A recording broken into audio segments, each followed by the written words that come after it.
November 2018, Taylor Meyer, a happy-go-lucky 27-year-old American, was on vacation in the popular resort town of Playa del Carmen, Mexico. He was there with 13 people celebrating his friend's 30th birthday. On November 9th, he was stabbed, robbed, and brutally murdered. And he's not the only one who met a similar fate south of our border. I bet you didn't know that according to State Department data and the National Travel and Tourism Office, more Americans are killed in Mexico each year than any other country in the world. Despite the tourism industry wanting to keep a lid on this grim reality, the Department of State's travel advisory for Baja California has finally been raised to a level 3. Prior to this new warning, many regions in Mexico, including where Taylor Meyer was murdered, were categorized at only a level 2 travel advisory on our State Department's website. Guess where else also carries a level 2 advisory ranking? Freaking Antarctica.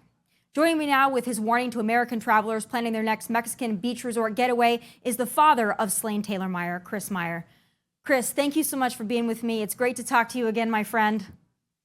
Thank you very much. So I obviously know Taylor's story very well, and I know it's an incredibly painful one to tell, but so my viewers can understand what happened to your son, let's recount what happened in November a couple of years ago. Well, actually, it'd be 3.5 years ago now. He traveled with a group of 13 friends, 8 girls and 5 guys. They went down to Playa del Carmen, Mexico, to celebrate one of his friend's 30th birthdays. I believe they arrived there on the 7th of November, and on that day they went out to the beach and had a good time. Then the next day, they went out to a club, and they were there at the club and dancing and so forth. Not all of them went, but most of them went. My son was dancing with a girl. The other people decided they wanted to cross the street, go to another club. My son said, well, I'd like to finish dancing with this girl, and then I'll be over to join you. About 20 minutes later, he texted them and said, hey, this girl's not interested in me. I'm on my way. Well, he never showed up. We got the call on the 9th of November. Actually, my wife got the initial call. I had gotten home early, and I hear this scream, and it's the U.S. consulate in Merida calling to advise us that our son had been murdered. And it was horrific. Losing a child is the worst thing that a parent can go through. And I have 2 brothers that both lost their sons.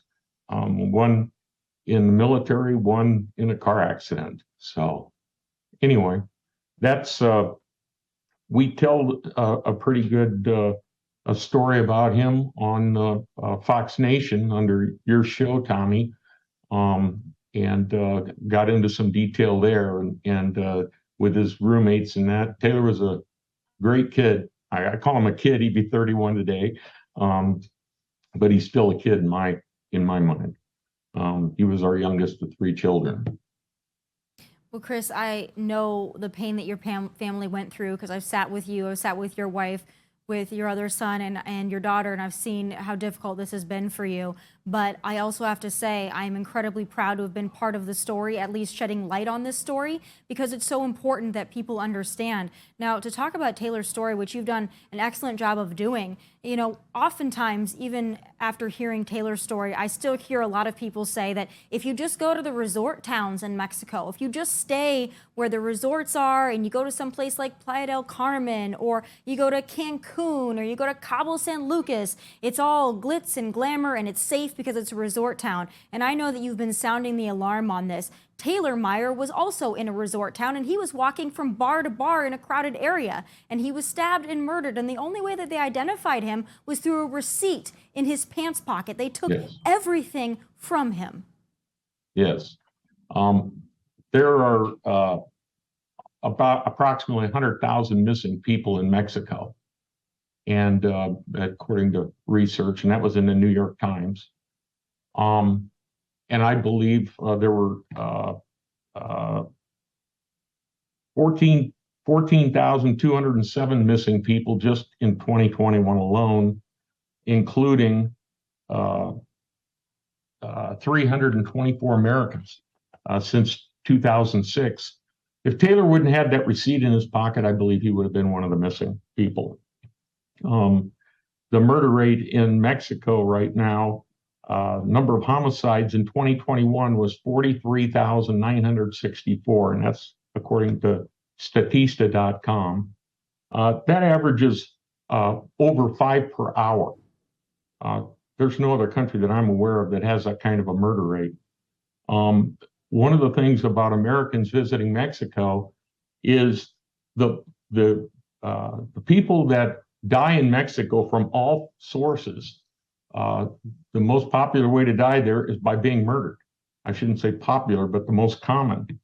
2/3 of all Americans that are murdered overseas are murdered in Mexico. That means that Mexico has twice as many Americans murdered there than all of the other countries on the entire planet combined, which is amazing. Well, Chris, it's amazing and it's sad and it's something that needs to be discussed. Now, I mentioned in my opening that they are changing certain areas to a different advisory. We'll get to that in a moment.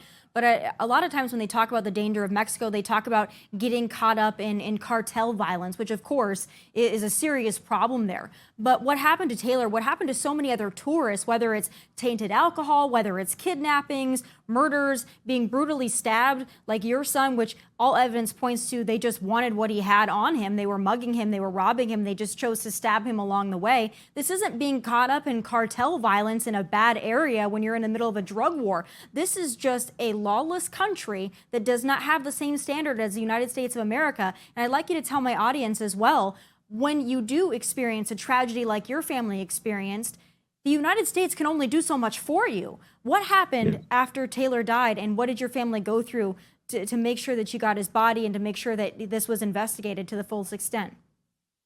Well, that was horrific. We had to have a memorial service for him without a body because we were still trying to get his body out of Mexico. The coroner's office, I worked with the coroner, who was actually a pretty good guy, but you have to have your body embalmed before they can ship it.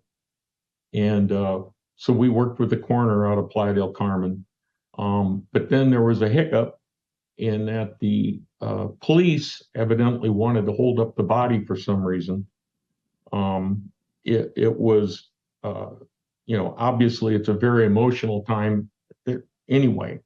But we had a church service with him with over 800 people attending, not counting 1,500 people that watched it online. But to not have a body there and to not have her son home was emotional. And if I remember correctly from our interview, which has now been, a few years back, you also had some struggles dealing with the Mexican government and speaking to them. If I remember correctly, they wanted you to physically go down to Mexico, and you and your wife said that's not going to happen. Yeah, we did not feel safe. We were contacted by the Mexican government to come down and talk to them. Well, I was already speaking out about the dangers of Mexico then. I did not want in any way to go down there. I don't feel safe. I'll never go to Mexico again. What we read was the police chief that was in charge of researching Taylor's murder was himself the prime suspect in the murder of 2 journalists, writing about his ties to the cartel down there. So you can't trust the police. You can't trust anyone down there. It's only 1.14% of their crime is ever solved in Mexico. There's no consequences. Kind of similar what's going on in Los Angeles area, not to that extent, but I don't want this country turning into what that country has become. And what is your warning to those, especially those young people? Because like I said, a lot of my friends, same thing. They want to go to Mexico. If you live in California, it's very close. And they say, listen, we're just going to stay in a resort. Everything is going to be fine. We have nothing to worry about. What's your message to them? It's not safe. I've talked to 3 families whose children went to all-inclusive resorts. One was pushed off a balcony. One was murdered with fentanyl, and another one was beaten to death. He was I've talked to the victim's father-in-law. I tried to talk to his wife, but I couldn't talk to her. And we've both been working with the State Department trying to get changes made to the warnings to Americans down in Mexico. But the all-inclusive resorts is that's not a reason you're safe. You'll see ads on Facebook, $599 all-inclusive resort for a week for 2 people. I've seen airplane rides from LAX to Cancun, not recently, but $34. Those rates are being subsidized by the government. 8.5% of Mexico's GDP is tourism, and they will do anything to protect that. They hide the news. The people that are writing about the news down there are being murdered. There have been 11 journalists murdered in Mexico already this year, and it's the most dangerous country on the planet for a journalist outside of a war zone. Well, I'm glad that you brought that up too, because the tourism industry does have a vested interest in keeping a lot of this quiet. And it's not just Mexico, it's the Dominican Republic and other areas like that as well. They rely on tourism, and a lot of American companies that have resorts in these other countries, they also want to keep it quiet. So the fact that now the State Department is raising it to a level 3 in certain areas, Baja California, Tijuana, Rosarito, it's something, but it's not enough. And I can't imagine going through a tragedy like your family went through. But if there's one thing that we can do, it's to sound the alarm. I've been doing it since I heard your family's story, telling people, listen, there's a lot of wonderful places elsewhere in the world, a lot of wonderful places right here in the United States of America. Maybe go to Florida, maybe go to Hawaii, because if something happens to you in those places, the United States government can actually help you out. When you go to Mexico, that's not the case. So in closing, we want to close with remembering your son. He was a patriotic American. He loved his country, and that's how we want to remember him. Any closing thoughts about Taylor you want my audience to know? No, he was a great kid. Try not to get emotional here, but 3.5 years, it's still tough. I can't imagine how difficult it is for you, Chris. No, it is very difficult. And I just don't want any other Americans to suffer the same fate. I'm doing my best through Facebook and Twitter to, when there are articles about Americans being killed down there, the violence, to get it out, because I feel like I'm fighting against the tourism industry on both sides of the border, the people that profit on both ways by sending people down there. And I just don't want anyone else to be suffer the same fate as my son did. He was a good kid, like you said. He's a patriotic kid. He was an athletic kid. One of the things that Mexico did, and the consulate warned me when we first got the news that they were saying that Taylor was Canadian, that he was traveling with an LGBT group, and someone within his group killed him, which was always a complete lie. And they lie about it because they wanted to make it look like it's self-induced, and it's not. Americans are at risk down there. And you're shining a light on it, and we're going to do everything we can to amplify that voice. It's not enough just to say it's because of cartel or because of COVID. It's dangerous, and their government and our government need to take ownership of that. Again, I'm so sorry for your loss, but I thank you so much for sharing the story, and I think it's going to help a lot of people, make a lot of people think twice before they go to Mexico. So God bless you. And please say hello to your family for me as well. I sure will, Tommy. Thank you very much. Thank you, Chris. All right, still ahead, the price of food is going up, and our farmers and ranchers aren't seeing that in their pocketbooks or their bank accounts. Dairy farmer and family agricultural advocate Stephanie Nash joins me next.